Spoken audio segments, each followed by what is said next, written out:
Welcome, beautiful people. This is yours truly, Christine, with Exhibit Africa Inc.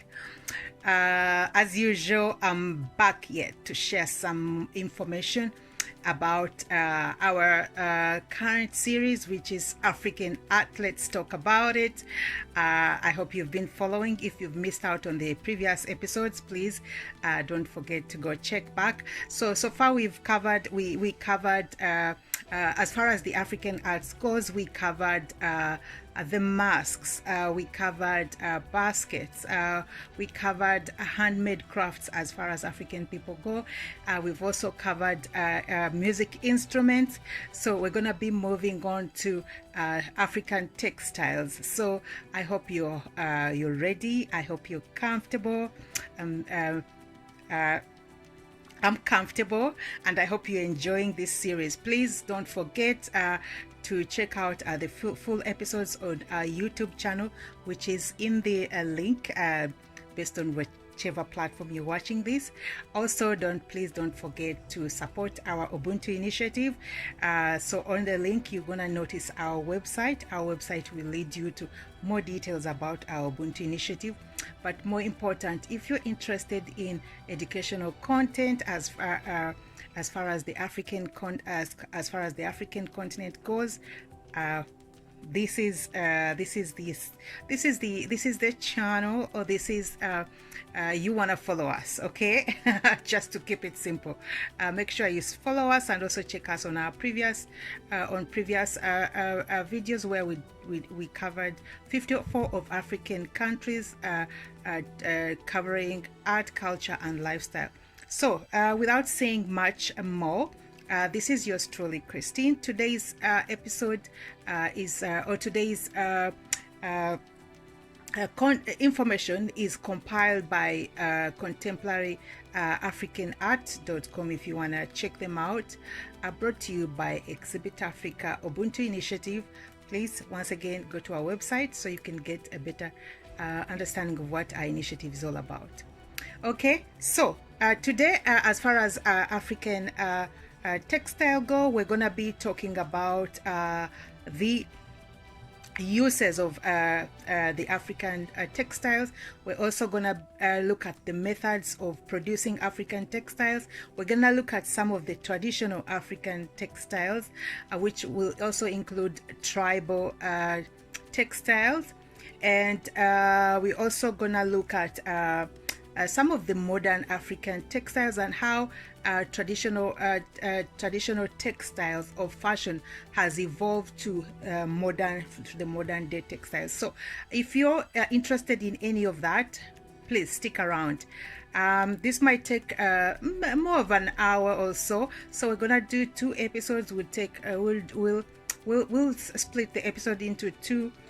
We'll cover some content in the first 30 minutes, and if you have time, come back and check out the other segment, part 2, which will be about another 30 minutes. Okay, so let's hope it won't be longer, but just in case. All right, so let's get started with African textiles. Okay, all right, here we go. So African textiles are the major form of expression that Africans use to define themselves. They have used cloth not only for personal adornment, but also as a powerful medium for communication for many centuries.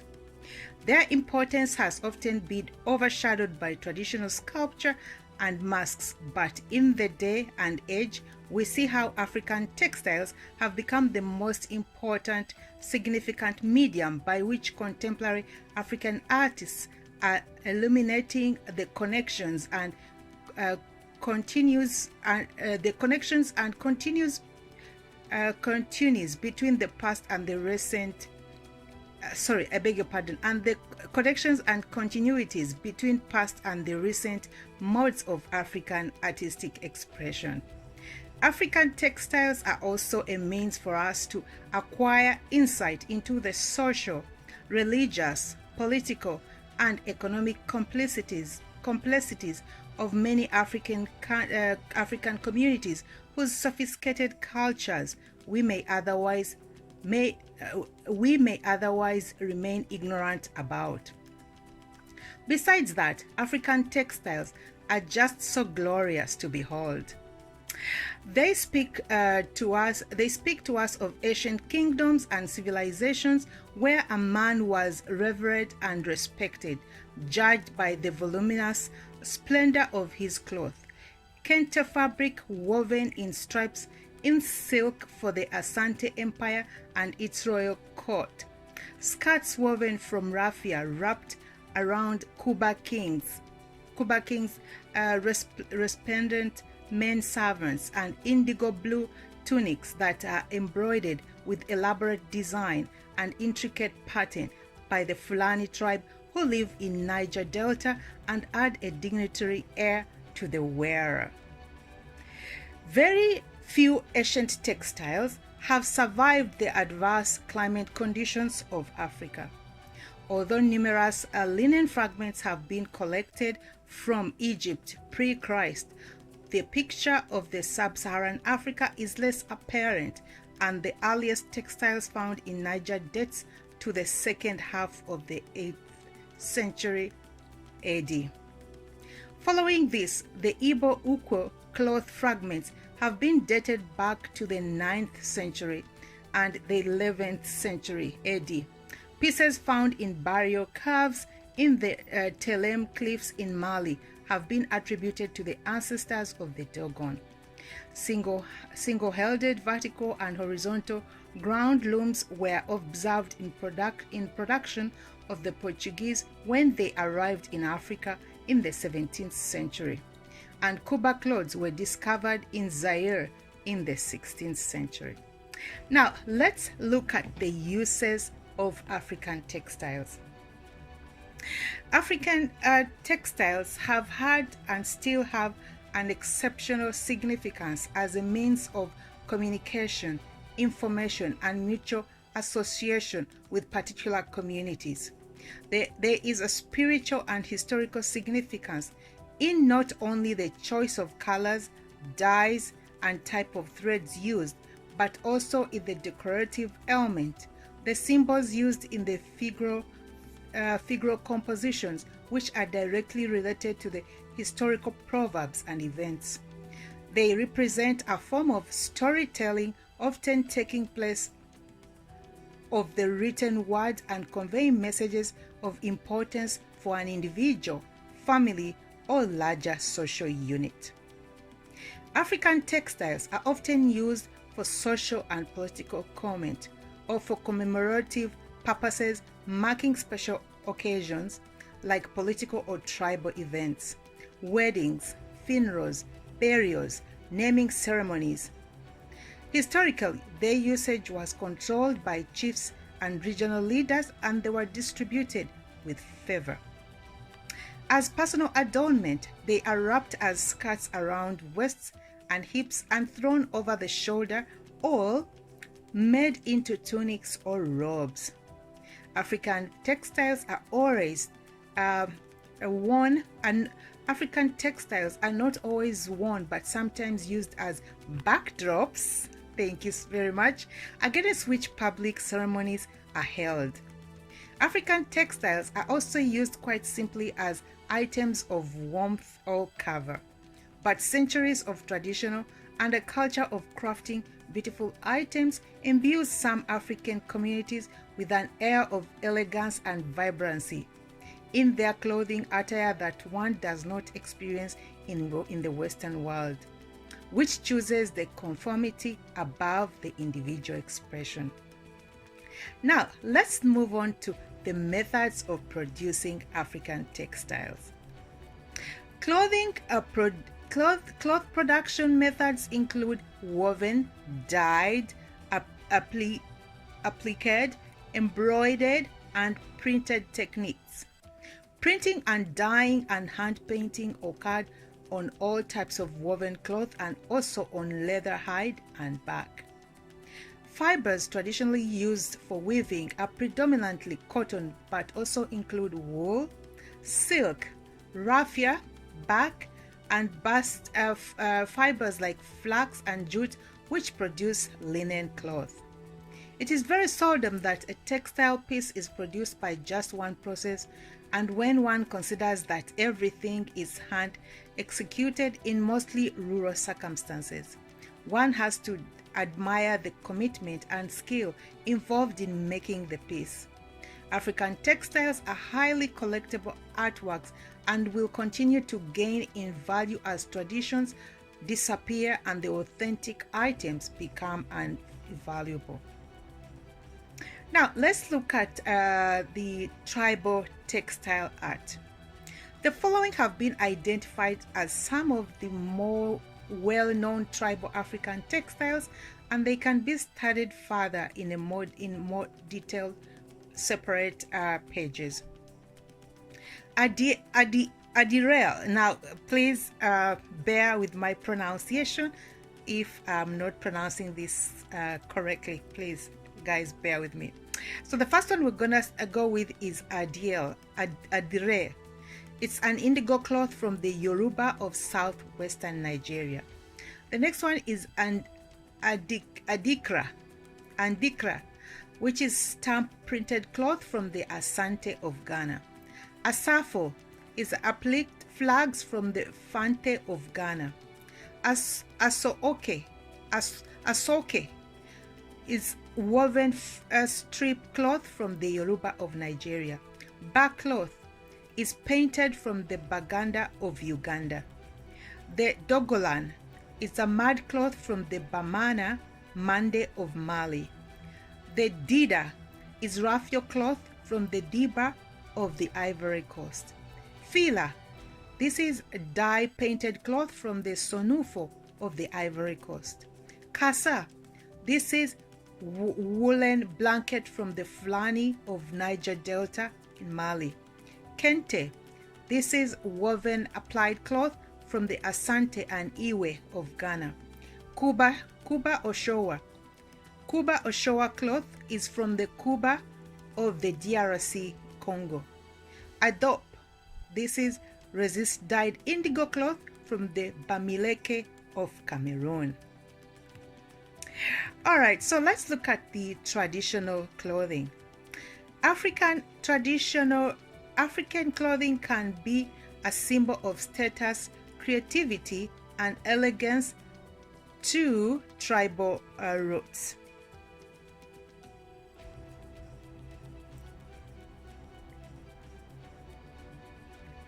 Okay, so African clothing commonly refers to the traditional clothing worn by the people of Africa. Different tribes and throughout the continent pride themselves in their national dress, which they use for ceremonial and special occasions. There are very many varied styles of dress and type of cloth, which plays an integral role in fashioning the garment. The fabric often reflects the society in general as well as the status of individuals or groups within that community. In some instances, traditional robes have been replaced or influenced by foreign cultures like colonial impact or Western popular dress code. The evolution of dress in Africa is very difficult to trace due to the lack of written word and actual historical evidence. Much is placed together from various sources, like traditional robes being handed down to present-day tribal members, word of mouth or oral history, theater through masquerades, and from art and artifacts which show sculpture representations of dresses. Now let's have a background or history of African clothing. Clothing was not generally needed for warmth or protection in most areas of the African continent due to the warmth and hospitable climate, and many tribes did not wear much at all. The men wore just a leon cloth or apron, and the women wore wraps around the waist or breasts, often adorning the rest of their bodies with scarification and paint orches. Back cloth, furs, skins, and hides were mainly used for these first forms of clothing. Males simply wrapped the back cloth over a belt and passed between the legs, while women draped the cloth over the belt to hide the front of their bodies. Raffia was used to sew together separate pieces of backcloth, as well as being used for grass skirts. Stone Age men onward made backcloth by peeling bark from trees and then pounding it with a rock until it was thin and malleable. Small pieces would be sewn together with hide or raffia to make larger pieces to cover their bodies. Sometimes it was decorated with patterns, giving rise to the tradition of decoration that exists in almost every African country. Let's talk about the adornment. Adornment of clothes come by way of fashioning jewelry and headgears from seashells, bones, ostrich egg, shell pieces, and feathers. The earliest evidence of textile manufacture appeared at Ibo Uko and consisted of excavated fragments of unpatterned bast fiber clothing dating from the 9th century. Bast in the cloth fiber made from the flown and the inner back. Discovery of the Telem caves in Mali exposed the 11th and 12th century funerary sites, which revealed fragments of cotton and wool fiber dyed with indigo. And then around the 15th century, trade occurred in Africa, with shipping routes being opened up between Europe, Africa, and the East.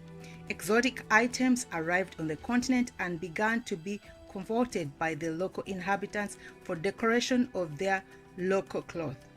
Beads, shells, and buttons began to appear on garments, either as embellishment or making up the entire garment, like beaded aprons, caps, headbands, and shoes. Various weaving techniques were developed in different areas. Some were progressive than others. Fibers used were cotton, raffia, silk, and wool. Woven and decorated textiles used for African clothing became a reflection of the tribe's status, its socio-economic standing, its culture, and its environmental clothing. Now let's look at the tribal clothing. Traditional and contemporary woven or printed fabric wrapped or draped around the body forms the nucleus of the tribal clothing. Adornment of the body with headdress, bags, belts, collars, girdles, and capes made from beads, feathers, leather, gold, and silver.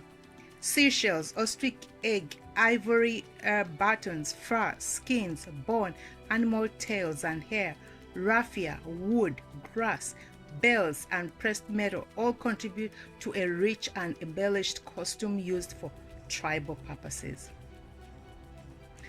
Combined with wearing of headbands, necklaces, bracelets, wristlets, armbands, and anklets, and oiled perfumed skin and dressed hair, adult women and men would splendidly worn down with the weight and volume of their dresses.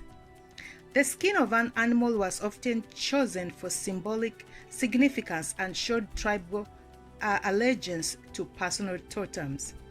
Sometimes it needed to be kept intact to bring good health and good luck to the wearer. Garments were worn to mark the status of an individual or to mark a special ritual or passage of time, as shown from one state to another. Young girls or maidens started with just a skirt or apron, while married women wore full body wraps and cloaks that were highly valuable by the owner. Now let's check out the colors and patterns. Created in printed and dyed cloth, women's fabric stripes or beaded attire distinguish one ethnic group from another. Tribes pride themselves on the quality of their handmade cloth using techniques that have been handed down generation by generation for centuries. These clothes can be used as wraps and caps or sewn into garments for both men and women. Some examples of the woven or printed cloth are noted below. In Nigeria, the Yoruba wear the aso-oke, a narrow strip with cloth woven together. Adire eleso, which is an indigo resist dyed cloth. In Uganda, the Baganda use the bark cloth. In Ghana, Asante and Ewe use the kente woven strip cloth. A drinker cloth printed with stencils or stamps. Gonja or betakari fungu woven strip with cotton cloth. In Mali, the Bambara use mud cloth or bogolafini, a mud-resistant dyed cloth. In East Africa, the Swahili and Maasai use the kitenge kanga, which is a printed cloth. A kikoyi, like that one, similar to that, which is a woven cloth. In Nigeria, the kuba or shore cloth is woven raffia as a woven raffia cloth. Kitenge cloth has a long history in East Africa and Western Africa, but nowadays has expanded to many other countries on the continent. It is an informal and an inexpensive printed fabric that features a distinctive border design and sometimes has political slogans printed on it. However, Liberia women wear kitenge dresses depicting the Liberian flag and political leaders on national commemoration days. Asante weaving has two levels: cotton cloth for general use and cloth partly or wholly made of silk for courtly application as seen above. This is widely known as kente cloth. Sadly, Asante weaving is falling past its prime as the demand for high standards and complicated pattern designs has declined. In some areas of Africa, local people have taken on the dress of their colonial settlers and created something unique. The Herero women of Namibia have adapted the Victorian dress of their German settlers and adapted it into their own full and magnificent style, complete with cowhorn shaped hat. Alright, so let's look at the modern clothing. Today, African garments take their roots in traditional dress and are worn by millions of people for both ceremonial occasions or for everyday wear. This makes for a vibrant and colorful scene wherever you go in Africa. African dress may consist of a single item or fully composed outfit and range from simple to complex. Now let's look at the kaftans. Kaftans worn by women today in Africa were originally men's attire. In modern times, both men and women wear kaftans that can either be just a simple one garment robe plus hat or a three-piece ensemble completed with a hat and a scarf to make a very impressive outfit. A kanzu is a long, usually white kaftan with long sleeves worn by the Swahili men. Kaftans are popular with both sexes in Central and Western Africa, where they are called bubus for men and mobubus for women. A woman's mobubu consists of a large gown overflowing on top of a wrapper or adorned with an elaborate headscarf. Let's look at the traditional agaba by the Yoruba of Nigeria. An agaba is the Nigerian Yoruban version of a bubu. This is a long, loose-fitting, often embroidered gown having wide sleeves and a hole in the center of the head to slide through, and is worn especially by Yoruba men. It was worn over a long-sleeved tunic, buba, and a long tie-up trousers, sokoto, and accompanied by a hat, chechia, that matches the same attire. All three items of clothing are usually the same color. These days, modern African men have embraced the look, but swapped the fabric for something lighter, and it is worn over a short-sleeved buba. The actual agaba comes in short length and width, and the pants are tighter fitting, producing a very neat and stylish effect. The sooke. A sooke means top or prestige cloth that are three main types: Harari, cyan, and Atu. Harari is the red ones, cyan are usually brown or light brown, and Atu is the dark blue. A sooke dress. Originally, the pieces were either deep indigo, natural beige, silk, or an imported magenta silk weave. Today, the threads of cotton, polyester, rayon, silk, rulex, and acrylic are all merged on narrow strip looms into long, thin, shimmering pieces of fabric. These are sewn together to create the full cloth and even more artistic expression that can take place in the sewing and the embellishment, mainly embroidery of the bodice and sleeve ends. Let's look at the Ankara. This Ankara or Dutch wax. Assembles are very often made from Ankara or Dutch wax fabric.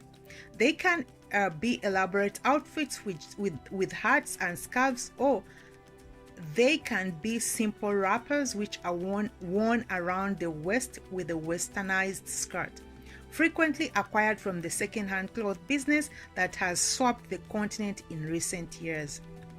Throughout Africa, both men and women wear variations of wrapper called kanga, futa, lapa, kapalana, and pange. So we're gonna take a break right now. We'll be right back to continue on with our episode with African textiles. So please stay tuned. See you in the next episode. See you in the next series, part 2. Thanks.